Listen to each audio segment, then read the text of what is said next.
रायजो राजानि गेजेराव रायलायनाया सोलियो जे बबे हाबगोन बबे हाबा सनितपुर जिल्लानि सानजाहा साहा खोलाहा रेभिनिउ गामि थाबाय फरेस्ट एफआरसि ओनसोल थाबाय दा बेखौ लानानै जोंनि गेजेराव सावरायनाया सोलिबाय थायो रायजो राजाफोरनि गेजेरावनो जा दा बेखायनो जोंनि बाथ्राया स्पष्ट जोंनि नाजानाया 100% गामि सोसननायनि थाखाय जों नाजादों आरो सरकारनि लेभेलाव बाउन्डारि कमिसन लेभेलाव आरो लोगोसेनो जे आसाम केबिनेटनि एप्रुभेल नांगौ राज्यपालनि नटिफिकेशननि गेजेरजों मोनसे आयेननि मर्यादा बेयो मोनो आरो बे प्रसेसआव टेक्निकेल एडमिनिस्ट्रेटिभ आरो माब्लाबा पलिटिकेल उइलनि प्रयोजन जायो आरो बे पलिटिकेल उइलनि गोनांथि जि समाव नांगौ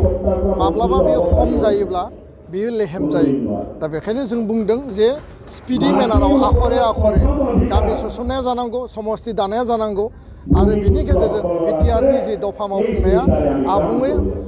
रोखायै मावफुंजानांगौ दा बेखायनो बिटिआर ओनसोलाव जिखिनि गामिया हाबगोन आरो बिटिआरनि बायजोआव थानाय आसामनि जिल्ला आसामनि माखासे ओनसोलफोरा 6 सिडुलनि बायजोआव बर' कसारि काउन्सिल जागोन दा बबेया जागोन बबेया जाया दिनैनो जों रोखा बुंनो हाया दा बे मानसिफोरनि धारना गोबां साननाय हनाय सोलियो बेखौ जोङो बुंनानैथ' बन्द खालामनो हाया किन्तु जोंनि इन्ट्रेस्टआ जाबाय जे 100% गामि सोनायाव एबसुआ खामानि मावदों मोनसे समाव रोखा जागोन जे बबे ओनसोला माने कमप्लिट हाबजोबगोन कन्टिगुवास जागोन आरो बबे ओनसोला टेक्निकेल स्ट्रेटेजिक आरो कन्टिगुवास आरो नन कन्टिगुवासनि मोनसे प्रब्लेमाव माने बेयो बर' कसारि काउन्सिलाव हाबहैगोन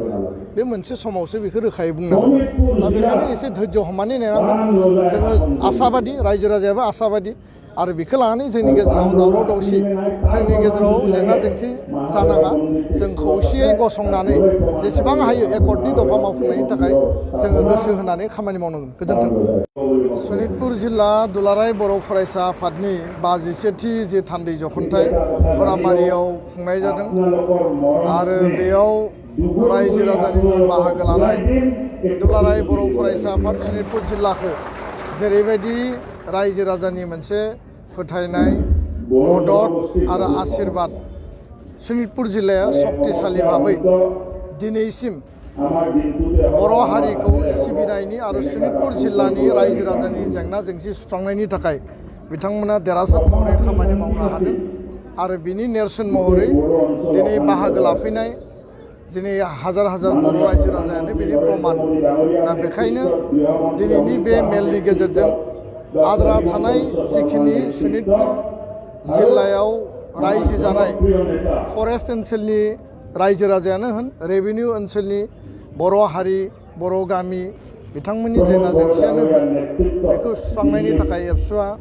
खामानि मावगासिनो दङ गोख्रोङै आरो बे बेलायाव बिटिआर गोजोन गोरोबथानि गेजेरजों गामि सोसननांगौ गामि सोसननायनि गेजेरजों समस्ति दानांगौ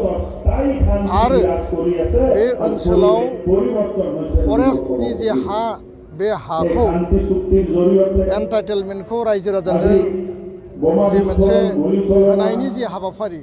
दासिम सनितपुर आरो बिश्वनाथ